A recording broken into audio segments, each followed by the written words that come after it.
4, 3, 2, 1. Watch me. Level up, level up, level up, level up, level up. Hi guys, welcome back to the Backstage Show. Phoebe, yes, and today I'm just going to be treating one particular question. How do I get sponsors or investors for my event or my concert? Alright, so if this question has always been on your mind, if you've been planning an event and this question has been on your mind for a while, like, okay, now I need corporate sponsors and you're stuck, keep watching this video. These are the things you need.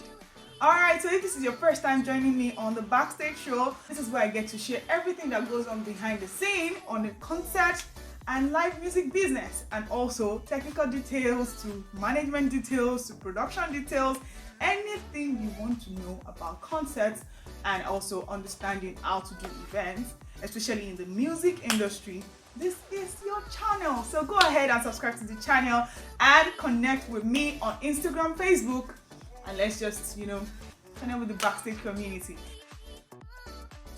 You need a plan, you need a proposal, which is a pitch, also you need a budget. So now, your plan. What kind of event are you planning? Who are the people you are expecting in your event? Who is your target audience? What's the date of your event, the venue, the kind of, what's the outcome you're looking out for this particular event? Is it a benefit concert?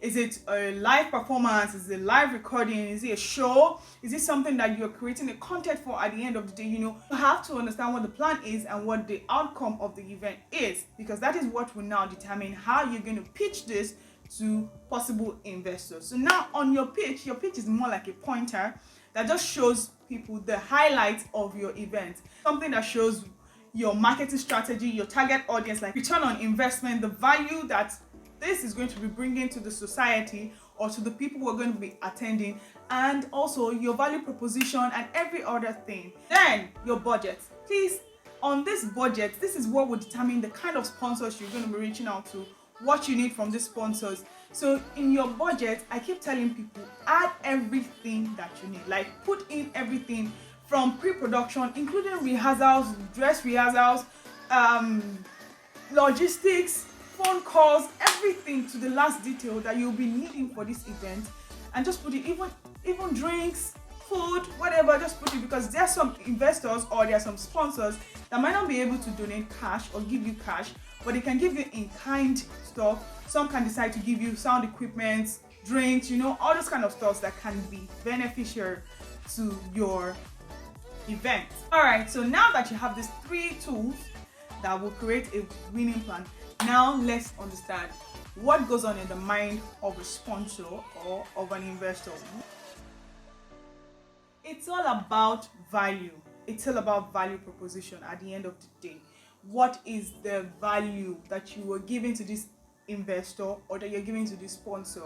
It's all about value exchange. It's like, okay, when you are pitching this, you're saying, if you give me this X amount of money, this is what I'm going to achieve with this X amount of money, and this is what you're going to get. These are the number of people you're going to, likely potential customers you're going to reach out to with this X amount of money, because it's value exchange.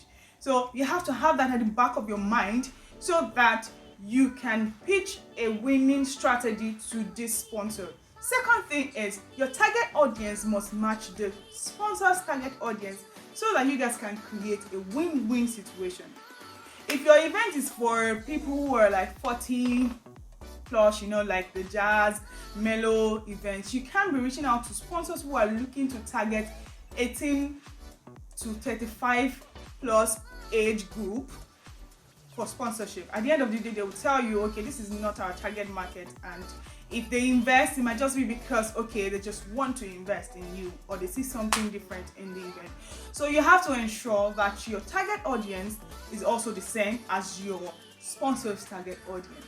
Another thing that sponsors and corporate sponsors and investors are looking out for is the fact that, will this make us look good to the society that we're trying to reach out to?